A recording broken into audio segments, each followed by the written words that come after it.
Less freedom for you and more power for her. We should be doing background checks. We should take weapons of war off our street. I think your ammunition point is one I've read a lot about. And I think it's a good idea. Senator Warren's just adding her voice to what's already on the agenda for every top Democrat candidate.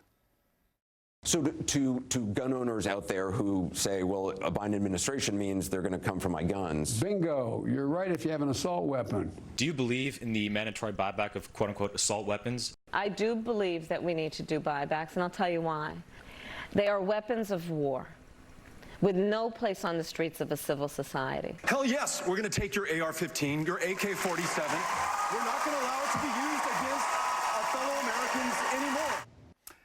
So Elizabeth Warren's joining the party. Ryan Cleckner is a former Army Ranger, sniper, attorney, firearms advocate, and he joins us. Thanks for that, Ryan.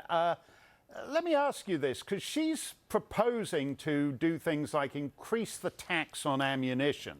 So, for example, it would be up to 30%. And in effect, treating it, I guess, the way we do with gasoline and cigarettes.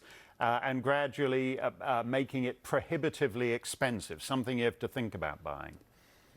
Absolutely. It's disgusting. We already have an excise tax on firearms and ammunition between 10 and 11% that manufacturers have to pay. That's already a huge burden on the firearms industry. But why should people that don't necessarily support guns care? It's because it's a fundamental right. We're taxing a fundamental right.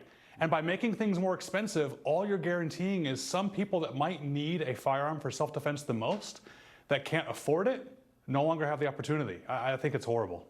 The thing about it is it doesn't actually seem to bear any relation to what's used in some of these mass killings that everybody's upset about. If you look at the Virginia Tech one, for example, that was handguns. Absolutely. Same with the Parkland shooting. If you look at what MS-13 are doing, they're terrorizing communities all over the United States just using machetes.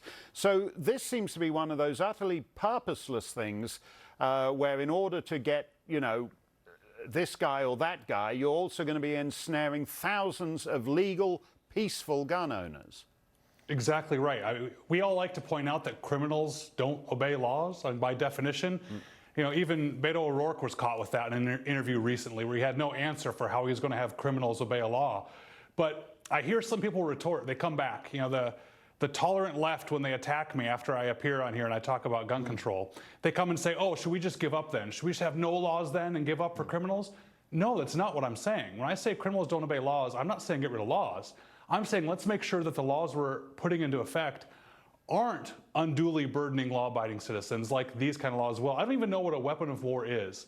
It's scary to me when I have so many politicians out there calling for socialist principles that tend to lead to bad outcomes for countries and their people, and they're jumping straight ahead and already trying to ban the guns now. It makes me nervous. But something's changed with the Democrats. I mean, if you go back to, say, John Kerry 15 years ago, if he was campaigning in rural states, he'd make a point of going and being seen duck hunting, somewhat implausibly. I think he's the only chap I've ever known go deer shooting in New Hampshire, crawling along on his belly, which isn't the way most of my neighbors do it.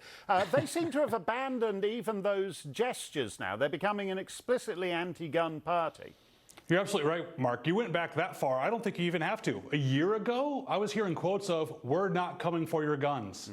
And now everybody is trying to come for your guns. I sympathize a little bit. Don't give me all the hate mail for it. I think they're trying to do the right thing. None of us want mass shootings. None of us want the criminal misuse of firearms. So I just hope that their heart is in the right place, but they're horribly misguided on how they're going to do it. And I think they've backed themselves into a political corner where now they're all having to jump on and admit what they really wanted maybe all along, which was to take some guns. But isn't this, and isn't this just like the extreme version of the worst laws? I mean, if you look at the TSA, for example, that makes a point of treating your nonagenarian granny exactly the same way as some guy who's just come back from a madrasa in Pakistan.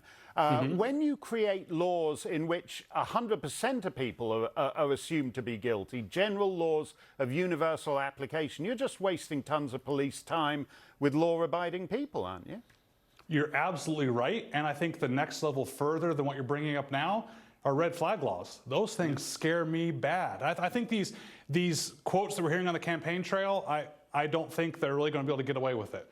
Red flag laws, though, I think they have too much support for what they really are. They're not just trouncing on the Second Amendment, they're jumping on Fourth Amendment as well, and maybe others. Yep, that's certainly true. Thank you for that, Ryan. Instead of helping drug addicts get clean.